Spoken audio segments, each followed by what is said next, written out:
जो जो कभी पूरा न हो उसे अरमान कहते हैं। जो कभी पूरा न हो उसे अरमान कहते हैं, और जो कभी न बदले उसे ईमान कहते हैं। जो कभी पूरा न हो उसे अरमान कहते हैं, और जो कभी न बदले उसे ईमान कहते हैं। जिंदगी भले ही मुश्किलों में बीत जाए, जिंदगी भले ही मुश्किलों में बीत जाए, परंतु जो जुल्म के आगे न झुके उसे ही सच्चा इंसान कहते हैं। मैं इंजीनियर अखिलेश कुमार। आज की क्लास में अपने लोग सीखने वाले हैं, आज कोई सॉल्व करने वाले नहीं है। आज की क्लास में सीखने वाले हैं अपने लोग क्या, पाइथागोरस प्रमेय। ये पाइथागोरस प्रमेय, पाइथागोरस थ्योरम जो है, इसको आज प्रूफ करने वाले हैं और सीखने वाले हैं कि ये पाइथागोरस प्रमेय होता क्या है, इसे किस तरह से प्रूफ किया जाता है, इनके बारे में आज सीखेंगे। ये क्लास टेंथ जो है, क्लास 10 का त्रिभुज चैप्टर का ही है। तो आज अपने लोग इसी में ज्योमेट्री में आज सीखेंगे पाइथागोरस प्रमेय, ज्योमेट्री के अनुसार पाइथागोरस प्रमेय को कैसे प्रूफ किया जाता है, ठीक ना। तो ये पाइथागोरस प्रमेय को प्रूफ करने का कोई एक तरीका नहीं है, हम उस एक तरीका बतला देंगे। इसमें बहुत सारा तरीका है, पाइथागोरस थ्योरम को प्रूफ करने का बहुत सारा तरीका है। भिन्न भिन्न गणितज्ञ अपना अपना भिन्न भिन्न तर्क देते हैं, भिन्न भिन्न तर्क के द्वारा इन्हें प्रूफ किया जाता है। इस पाइथागोरस थ्योरम को प्रूफ करने का एक स्टूडेंट बिहार के पूर्णिया जिला के धमधा के एक स्टूडेंट थे, जिन्होंने पाइथागोरस थ्योरम को 50 तरह से प्रूफ किया, जो वर्ल्ड रिकॉर्ड है। पाइथागोरस थ्योरम को प्रूफ करने का वर्ल्ड रिकॉर्ड है, मतलब पाइथागोरस थ्योरम का भी वो लड़का 50 तरह से प्रूफ किया। हो सकता है आगे और भी तरह से प्रूफ किया जाए। तो इन 50 तरीका से जो ये पाइथागोरस थ्योरम को प्रूफ किया जाता है, उनमें से हम एक तरीका आपको बतलाने जा रहे हैं, ठीक ना। 50 को तो बतलाना ऑनलाइन क्लास में संभव नहीं है, उसमें से एक तरीका को आपको बतलाने जा रहे हैं। पहले यह सीखेंगे जो पाइथागोरस थ्योरम होता क्या, जरा इनको गौर से देखिए। पाइथागोरस प्रमेय क्या कहता है, एक समकोण त्रिभुज में कर्ण का वर्ग अन्य दो भुजाओं के वर्गों के योगफल के बराबर होता है। मतलब क्या, एक त्रिभुज लीजिए, एक समकोण त्रिभुज में कोई त्रिभुज नहीं, आलतू फालतू कोई त्रिभुज नहीं, जब भी लेना है तो एक समकोण त्रिभुज में नाम रखिए ABC, या एक समकोण त्रिभुज है, यह कोण 90 डिग्री है। इस समकोण त्रिभुज में ये क्या हुआ, कर्ण, ये क्या हुआ, बाकी दो भुजा हुआ, चाहे एक को लंब कहते हैं, एक को आधार कहते हैं, बाकी को छोड़ दीजिए, एक को कहते हैं कर्ण। कर्ण किसको कहते हैं, तो 90 डिग्री के सामने वाला जो भुजा होता है उसको कहते हैं कर्ण। पाइथागोरस थ्योरम क्या है, पाइथागोरस थ्योरम है एक समकोण त्रिभुज में कर्ण का वर्ग अर्थात AC का वर्ग, कर्ण का वर्ग जो होता है अन्य दो भुजाओं के वर्गों के योगफल के बराबर होता है। यही है आपका पाइथागोरस थ्योरम, ठीक ना। इसको आइए प्रूफ कैसे करते हैं तो वो देखिए। सबसे पहले इसमें क्या सब अपने लोग माने हैं, माना कि त्रिभुज ABC में कोण B को 90 डिग्री माने हैं, कोण B बराबर 90 डिग्री है। यदि कोण B 90 डिग्री है तो यह समकोण त्रिभुज हो ही गया। कहता है एक समकोण त्रिभुज में, तो एक समकोण त्रिभुज बना लीजिए जिसका कोण B 90 डिग्री। बस इतना ही है कि इस त्रिभुज में यह कोण B 90 डिग्री है। इसमें सिद्ध क्या करना आपने लोग को, सिद्ध करना है कि क्या पाइथागोरस थ्योरम कहता क्या है, कर्ण का वर्ग अन्य दो भुजाओं के वर्गों के योगफल के बराबर होता है। कर्ण का वर्ग, कर्ण कौन है इसमें, AC है, तो प्रूफ करना अपने लोग को AC का स्क्वायर अन्य दो भुजाओं के वर्गों के योगफल के बराबर होता है, अर्थात ये इन दोनों के वर्गों के योगफल के बराबर। ये भुजा हो गया AB स्क्वायर और नीचे वाला भुजा BC स्क्वायर, इन दो भुजाओं के वर्गों के योगफल के बराबर होता है। इसको प्रूफ करने के लिए इसमें एक बनावट करते हैं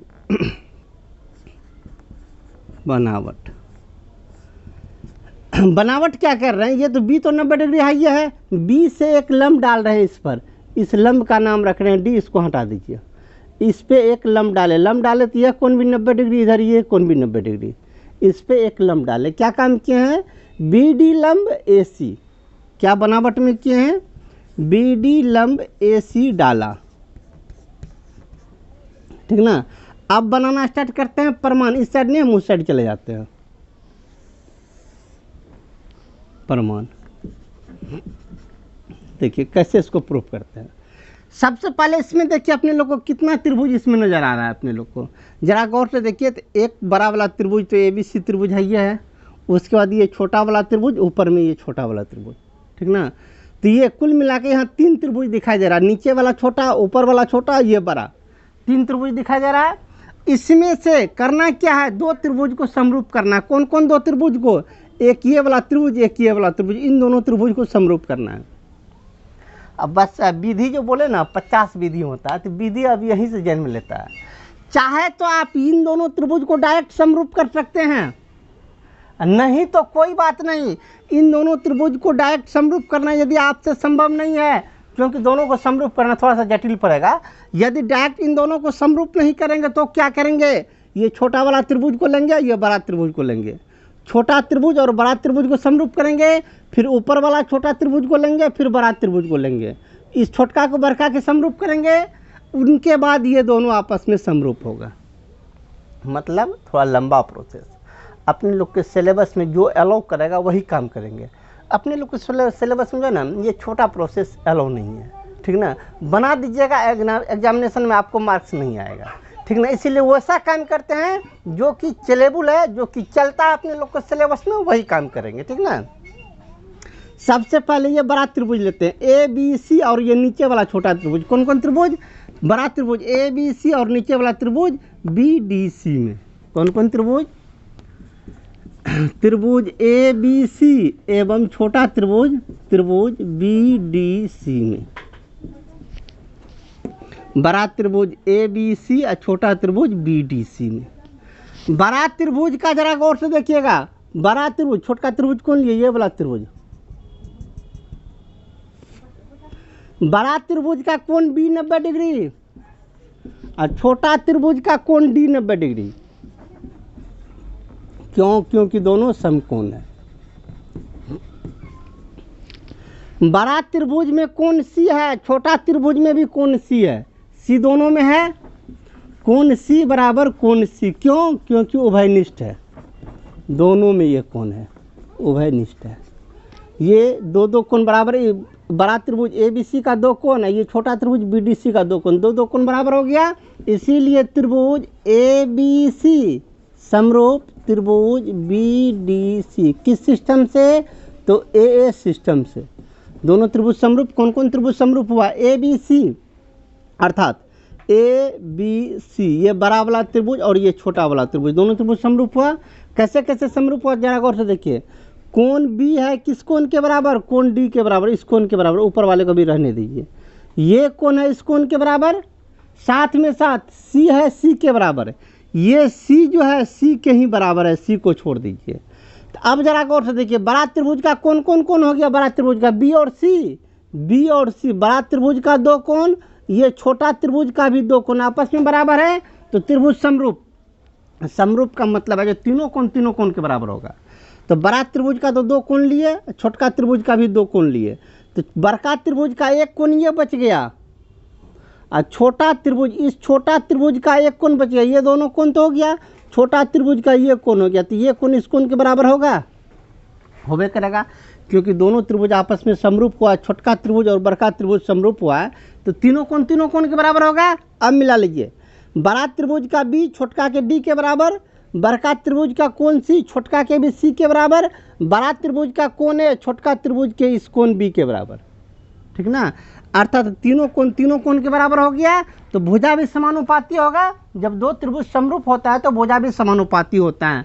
अब भुजा को समानुपाती कीजिए, कैसे करते हैं। सबसे पहले बड़ा त्रिभुज का 1 भुजा लीजिए, बड़ा त्रिभुज का 1 भुजा लेते हैं, ये BC, कौन भुजा, BC। बड़ा त्रिभुज का भुजा लिए BC, बड़का त्रिभुज का भुजा लिए कौन, BC। तो बड़ा त्रिभुज में ये BC किसके सामने का भुजा है, कोण A के सामने का भुजा, एक कोण है इस कोण के बराबर छोटका त्रिभुज में।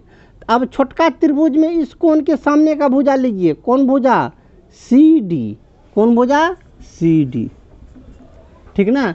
अब बड़का त्रिभुज का दूसरा भुजा लीजिए, ये बड़ा त्रिभुज है ना, इस त्रिभुज का दूसरा भुजा लीजिए, दूसरा भुजा लेते हैं AC, दूसरा भुजा कौन, AC। बारात त्रिभुज का भुजा लिए AC। बारात त्रिभुज में AC कौन भुजा है? तो बारात त्रिभुज के ये 90 डिग्री समकोण के सामने का भुजा है AC। AC है कर्ण। बारात त्रिभुज का लिए कर्ण, तो छोटका त्रिभुज में भी कर्ण लेंगे। छोटका त्रिभुज का कर्ण कौन? ये छोटका त्रिभुज में ये 90 डिग्री है, 90 डिग्री के सामने वाला भुजा BC है कर्ण, इसका लेंगे BC। क्रॉस मल्टीप्लिकेशन कीजिए, BC गुना BC तो BC square is equal to ये दोनों गुना कितना AC इंटू CD। इक्वेशन 1 मान के छोड़ दीजिए। पुनः अब क्या करना है, नीचे वाला छोटका त्रिभुज को लिए थे, अब अपने लोग को ऊपर वाला छोटका त्रिभुज और बड़ा त्रिभुज में लेना है। ये बड़का त्रिभुज और ऊपर वाला छोटा त्रिभुज, अर्थात बड़ा त्रिभुज कौन ABC एवं छोटा त्रिभुज, छोटका ऊपर वाला छोटका ABD में, त्रिभुज ABD में, इन दोनों त्रिभुज में लीजिए। बड़ा वाला त्रिभुज, ये बड़ा वाला त्रिभुज का कोण B और ऊपर वाला छोटका त्रिभुज, ऊपर वाला छोटका त्रिभुज का ये कोण 90 डिग्री, क्योंकि लंब डाले थे। तो बड़ा त्रिभुज का कोण B, ऊपर वाला छोटका त्रिभुज के कोण D के बराबर। क्यों? क्योंकि ये है समकोण, समकोण है। अब चलिए बड़ा त्रिभुज में कोण A है, ऊपर वाला छोटका त्रिभुज में भी कोण A है, अर्थात हम कह सकते हैं कोण A बराबर कोण A। कोण A दोनों में है तो उभयनिष्ठ है, उभयनिष्ठ। अब दो कोण बराबर हो गया, दोनों त्रिभुज समरूप, इसीलिए त्रिभुज ABC समरूप त्रिभुज ABD। किस सिस्टम से? तो दो कोण बराबर हुआ AA सिस्टम से। दो त्रिभुज समरूप, दो त्रिभुज समरूप, तो इन दोनों त्रिभुज का सब कोण बराबर होना चाहिए। कौन कौन त्रिभुज का? ABC ये बड़ा त्रिभुज और ऊपर वाला छोटा त्रिभुज का सब कोण बराबर होना चाहिए। बराबर कीजिए, ये बड़ा त्रिभुज का कोण B, ऊपर वाला छोटा त्रिभुज के कोण D के बराबर। बड़ा वाला त्रिभुज का कोण A, ऊपर वाला छोटका त्रिभुज के कोण A के बराबर। बड़का त्रिभुज का एक कोण बच गया, कौन कौन कोण लिए? B और A ले लिए हैं, तो बड़का त्रिभुज का एक कोण बच गया C, और छोटका त्रिभुज में भी एक कोण बच गया ये वाला, अर्थात कोण C इस कोण के बराबर होना चाहिए। चिन्ह मार दीजिए, आसान रहेगा, अर्थात कोण C हो जाएगा इस कोण के बराबर, ठीक ना। अब चलिए भुजा समानुपाती कीजिए। बड़ा त्रिभुज का एक भुजा ले रहे हैं, बड़ा त्रिभुज का एक भुजा ले रहे हैं AB, बड़ा त्रिभुज का एक भुजा AB, बड़ा त्रिभुज का AB लिए, बड़ा त्रिभुज का भुजा लिए AB। बड़ा त्रिभुज में AB किसके सामने का है? बड़का त्रिभुज का भुजा AB किस कोण के सामने की भुजा है? तो C के सामने की भुजा है। C कोण है इस कोण के बराबर, तो छोटका त्रिभुज में इस कोण के सामने का भुजा लीजिए AD इज इक्वल टू। बड़ा त्रिभुज का एक दूसरा भुजा ले रहे हैं, ये बड़ा त्रिभुज, बड़ा त्रिभुज का एक दूसरा भुजा ले रहे हैं AC। बड़ा त्रिभुज का कौन भुजा लिए? AC। बड़ा त्रिभुज का AC क्या हो गया? कर्ण। तो अब इस छोटका त्रिभुज में भी कर्ण लेंगे। छोटका त्रिभुज में ये कोण है 90 डिग्री, इसके सामने का भुजा कर्ण अर्थात AB। क्रॉस मल्टीप्लिकेशन कीजिए, AB गुना AB, तो AB स्क्वायर बराबर AC into AD। Equation second, दो इक्वेशन निकला, दोनों इक्वेशन को अब जोड़ते हैं। कौन कौन इक्वेशन को? इक्वेशन 1 + 2, 1 2 दोनों इक्वेशन को जोड़िए। जोड़िए क्या होता है? जोड़ते हैं कैसे? LHS वाले को LHS वाले के साथ जोड़िए, RHS वाले को RHS के साथ जोड़िए। LHS क्या है? BC स्क्वायर, ये क्या है? Plus AB square. LHS BC square है, इसका LHS AB स्क्वायर, दोनों को जोड़े बराबर तो बराबर। इसका RHS क्या है? AC इंटू CD प्लस इसका RHS AC इंटू AD, ठीक ना। अब इसी को नीचे बढ़ा देते हैं, आप लोग को थोड़ा सा अक्षर छोटा हो जाएगा, ठीक ना। छोटा हो जाएगा तो वीडियो का क्वालिटी बढ़ा दीजिएगा, आसानी से मतलब ये दिखाई दे देगा। चलिए इसमें क्या करते हैं, इसमें आगे बढ़ते हैं। AB को पहले, इसको बाद में लिख लीजिए, कोई बात नहीं। AB स्क्वायर को पहले लिखे, इसको बाद में लिखते हैं। AB square plus BC square बराबर, ये B है, BC स्क्वायर बराबर। दोनों में AC है, AC कॉमन, AC निकाल लिए कॉमन। AC यहाँ भी, AC यहाँ भी, AC कॉमन, बचा क्या? CD प्लस इधर क्या बचा? AD अब बोलिए क्या, A B square plus B C square बराबर ए सी, तो ए सी इंटू सी डी में ए डी जोड़िए, सी डी खोजिए कहाँ है, सी डी यहाँ से यहाँ तक सी डी में किसको जोड़ना है, ए डी को, C D plus A D, C D में ए डी जोड़िएगा तो ये ए सी हो जाएगा, तो C D plus A D के बदले ए सी। अब बोलिए क्या हो गया, A B square plus B C square बराबर ए सी इंटू ए सी अर्थात ए सी स्क्वायर। हमें यही ना प्रूफ करना था, A B square plus B C square बराबर ए सी स्क्वायर। प्रूफ हो गया, लिख लीजिए प्रूफ कंप्लीट। हम साइड में पहले आप नोट कर लीजिए।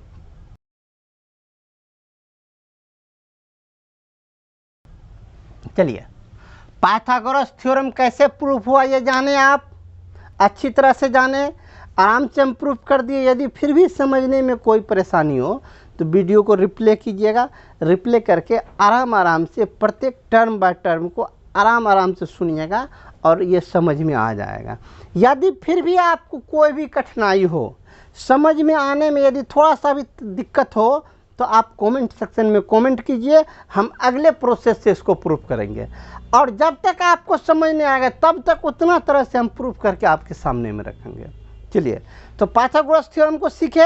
अब सीखते हैं अपने लोग पाइथागोरस का विलोम क्या होता है, उसको कैसे प्रूफ करते हैं। तो आइए उस पर अब चर्चा करते हैं। चलिए अब चलते हैं, पाइथागोरस का विलोम क्या होता है, पाइथागोरस प्रमेय का विलोम क्या होता है, ये क्या कहता है। इसके पहले थ्योरम को समझिए, आखिर थ्योरम का कहने का अर्थ क्या है। थ्योरम कह रहा है यदि किसी त्रिभुज का, ये नहीं कह रहा समकोण त्रिभुज, यदि किसी भी त्रिभुज का, किसी भी त्रिभुज के एक भुजा का वर्ग अन्य दो भुजाओं के वर्गों के योगफल के बराबर हो तो पहली भुजा के सामने का कोण समकोण होता है। अर्थात किसी भी त्रिभुज में इसको सॉल्व करते हैं, इसका कहने का अर्थ क्या है, इनको देखिए। यदि किसी त्रिभुज में एक कोई भी त्रिभुज लेते हैं, पता नहीं है कौन त्रिभुज है लेकिन कोई भी एक त्रिभुज लिए, ठीक ना, त्रिभुज का नाम रखिए ए बी सी। कहता यदि किसी त्रिभुज में, मान लीजिए इसी त्रिभुज में किसी एक भुजा का वर्ग अन्य दो भुजा के वर्गों के योगफल के बराबर हो तो पहली भुजा के सामने का ये कोण जो होता है ये समकोण होता है। कब ये समकोण होता है, जब पहली भुजा का वर्ग अन्य दो भुजाओं के वर्गों के योगफल के बराबर हो तब ये कोण समकोण होता है। अर्थात AC का स्क्वायर AB के स्क्वायर और BC के स्क्वायर के बराबर है तो सिद्ध कीजिए कि कोण भी 90 डिग्री है। पहले क्या सब इसमें लिखे उनको मान लीजिए। माना कि त्रिभुज ABC में, इस त्रिभुज में क्या, पहली भुजा का वर्ग अर्थात AC का स्क्वायर किनके बराबर है, AB और BC के स्क्वायर के बराबर है। AB square plus BC square के बराबर है। तो हमें सिद्ध करना है कोण भी 90 डिग्री है। सिद्ध क्या करना है, सिद्ध करना है कि क्या सिद्ध करना है, सिद्ध करना है कोण B बराबर 90 डिग्री। आइए इसको सिद्ध करने से पहले इसमें कुछ बनावट करना होगा। देखिए बनावट क्या कर रहा है, बनावट गौर से समझिएगा, इसका सब कुछ इसके बनावट पर ही डिपेंड है। बनावट को समझ गए तो ऑटोमेटिक यह प्रूफ हो जाएगा। बनावट क्या कर रहे हैं जरा गौर से देखिएगा। जितना बड़ा BC है, BC के एक सेम जितना बड़ा BC है उतना बड़ा ही एक रेखा खींच रहे हैं PQ। BC के बराबर एक रेखा खींच लिए PQ, मतलब ये रेखा इस रेखा के बराबर है। किसके बराबर क्या खींचे, BC बराबर PQ खींचा, BC के बराबर PQ खींचे। इनके बाद P पे 90 डिग्री का कोण बना रहे हैं। किस पर 90 डिग्री का कोण, P पर बना रहे हैं 90 डिग्री का कोण। 90 डिग्री का कोण बनाएंगे तो एक रेखा ऊपर जाएगा तब 90 डिग्री का कोण बनेगा। 90 डिग्री का कोण बना दिए, इस पर हम 90 डिग्री का कोण बनाए तो एक रेखा ऊपर, एक रेखा सीधा ऊपर खींचे। ऊपर खींचने के बाद जितना बड़ा यह AB रेखा है उतना बड़ा इधर भी काट लेते हैं। AB जितना बड़ा था, जितना बड़ा ये रेखा है उतना बड़ा इसको भी काट लेते हैं। अर्थात AB बराबर, इसको R कहिए, AB बराबर PR काटा, अर्थात AB बराबर PR। क्या क्या सब किए, नीचल का भुजा के बराबर ये भुजा लिए, इस भुजा के बराबर ये भुजा लिए, इसके बाद आर से क्यू को मिलाया, आर से क्यू को मिलाया, इतना काम किए। अब बनाना स्टार्ट करते हैं इस साइड। किनको किन से मिला है? आर से क्यू को मिला दिए। हमें ये सिद्ध करना 90 डिग्री, ये 90 डिग्री है नहीं, ये सिद्ध करना 90 डिग्री, लेकिन यहाँ हम 90 डिग्री बना लिए हैं। अब जरा गौर से देखिए, जरा गौर से देखिएगा, इस त्रिभुज में, इस त्रिभुज में तो यह कोण 90 डिग्री है। किस त्रिभुज में? त्रिभुज पी क्यू आर में। किस त्रिभुज में? त्रिभुज पी क्यू आर में। यहाँ लिखेंगे प्रमाण, त्रिभुज पी क्यू आर, इसमें, इस त्रिभुज में, त्रिभुज पी क्यू आर में कोण पी कितना डिग्री है? कोण पी है 90 डिग्री, कोण पी बराबर 90 डिग्री है। किसी भी त्रिभुज में जब एक कोण 90 डिग्री होता है, यह 90 डिग्री है, तो यह कर्ण होता है। पाइथागोरस प्रमेय, यह कर्ण होता है, तो कर्ण बराबर क्या होता है? कर्ण स्क्वायर बराबर लंब स्क्वायर प्लस आधार स्क्वायर, अर्थात पी आर क्यू स्क्वायर। इसीलिए आर क्यू का स्क्वायर किनके बराबर होगा? आर पी का स्क्वायर, आर पी का स्क्वायर प्लस पी क्यू के स्क्वायर के बराबर, पी क्यू के स्क्वायर के बराबर। ठीक ना। अब चलिए इसका वैल्यू डालते हैं। आर क्यू, तो आर क्यू का स्क्वायर बराबर R P square. R P किसके बराबर है? किधर गया मेरा? आर पी, आर पी किसके बराबर है? तो आर पी है ए बी के बराबर, क्योंकि हम बनावट में ले चुके हैं। आर पी या पी आर किसके बराबर है? ए बी के बराबर। तो आर पी या पी आर एक ही हुआ। आर पी के बदले में हम क्या रख देंगे? ए बी, इसके बदले में A B square plus P Q. P Q किधर गया? पी क्यू, ये भुजा किसके बराबर लिए थे? बी सी के बराबर। तो पी क्यू के बदले में हम क्या रख देंगे? B C. पी क्यू जो यहाँ है पी क्यू, पी क्यू के बदले में रख दीजिए बी सी, बी सी का स्क्वायर, हॉल मत दीजिए, डायरेक्ट स्क्वायर, बी सी का स्क्वायर। ठीक ना। आगे और चलिए, आर क्यू का स्क्वायर और क्या निकल गया? A B square plus B C square. जरा गौर से देखिए, तो A B square plus B C square का वैल्यू दिया हुआ है। A B square plus B C square, इन दोनों का वैल्यू दिया हुआ कितना? A C square. तो इन दोनों के बदले में हम रख देते हैं ए सी स्क्वायर। ठीक ना। कहाँ से रखें इन दोनों का वैल्यू? इन दोनों का वैल्यू लिए हैं, दिया है, दिया है। किसका value? A B square plus B C square का वैल्यू दिया हुआ है कितना? A C square. A B square B C square का वैल्यू ए सी स्क्वायर। दोनों साइड स्क्वायर है, दोनों साइड स्क्वायर खत्म, तो बोलिए क्या हो जाएगा? तो हो जाएगा आर क्यू बराबर ए सी। इक्वेशन 3। इक्वेशन 3 कहाँ? एक को इक्वेशन ही नहीं माने हैं, तो ये हो गया इक्वेशन आपका फर्स्ट। ठीक ना। अब चलिए दोनों त्रिभुज को सर्वांग सम कर रहे हैं, समरूप नहीं कर रहे हैं, सर्वांग सम कर रहे हैं। कौन कौन त्रिभुज? त्रिभुज, पहला वाला त्रिभुज लीजिए, ए बी सी, त्रिभुज ए बी सी एवं ये त्रिभुज आर पी क्यू में, ये पी है, ये क्यू है, आर पी क्यू में। जरा गौर से देखिएगा, ये भुजा इस भुजा के बराबर है। कौन भुजा? ए बी बराबर आर पी। ए बी भुजा किसके बराबर है? आर पी के बराबर है। क्यों है? ए बी आर पी के ए बी आर पी के बराबर क्यों है? क्योंकि ए बी बराबर आर पी हम बनावट से लिए थे। यहाँ लिख लेंगे बनावट से, बनावट से। ठीक ना। इनके बाद यह भुजा इस भुजा के बराबर है, लिख लिए। निचल का भुजा इस भुजा के बराबर है। बोलिए कौन? बी सी भुजा किनके बराबर? पी क्यू के बराबर, अर्थात बी सी बराबर पी क्यू। क्यों? बी सी भुजा पी क्यू के बराबर क्यों है? क्योंकि हम बनावट में मान लिए थे बी सी बराबर पी क्यू। क्यों है ये दोनों बराबर? तो बनावट से। ठीक ना। अब एक भुजा बच गया मेरा ए सी। ए सी किन के बराबर? आर क्यू के बराबर। क्यों बराबर है? क्योंकि हम इक्वेशन में निकाल लिख लिए हैं, ए सी और आर क्यू बराबर है, अर्थात यह ए सी भुजा किसके? आर क्यू के बराबर है। ए सी बराबर आर क्यू, ए सी बराबर आर क्यू। क्यों? तो इक्वेशन 1 से तीनों भुजा बराबर हो गया। कभी भी जब दो त्रिभुज का तीनों भुजा बराबर होता है तो त्रिभुज सर्वांग सम होता है। इसीलिए त्रिभुज सर्वांग सम कौन कौन? ए बी सी और आर पी क्यू सर्वांगसम होगा, इसीलिए त्रिभुज ए बी सी सर्वांगसम, सर्वांगसम का चिन्ह ये होता है, ए बी सी सर्वांगसम R P Q, R P Q किस सिस्टम से, तो तीनों भुजा बराबर हुआ है, इसको कहते हैं एस एस एस सिस्टम से। और दोनों त्रिभुज सर्वांगसम, यह त्रिभुज इस त्रिभुज के सर्वांगसम हो गया। जब कभी भी दो त्रिभुज सर्वांगसम होता है तो सर्वांगसम का कंडीशन है जो उसका तीनों कोण बराबर होना चाहिए और सब भुजा बराबर होना चाहिए। सर्वांगसम मतलब सब अंग समान होना चाहिए, दोनों त्रिभुज का सब अंग समान होना चाहिए, इन दोनों त्रिभुज का सब अंग समान होना चाहिए। सब अंग यदि दोनों त्रिभुज का समान होगा तो जरा जोर से बोलिएगा, जो कोण बी का वैल्यू तब कितना होगा, तब क्या हो जाएगा, कोण बी का वैल्यू, कोण बी का वैल्यू, कोण बी किसके बराबर हो जाएगा, कोण पी के बराबर होगा, होगा कि नहीं होगा। तो चलिए कोण बी को कोण बी रहने देते हैं, कोण पी को कितना माने थे 90 डिग्री, तो कोण पी का वैल्यू रख दीजिए 90 डिग्री।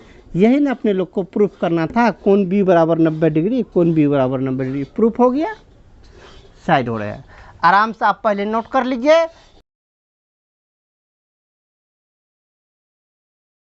चलिए पाइथागोरस प्रमेय के विलोम को आपने सीखा, उम्मीद है आप आसानी से सीखे होंगे।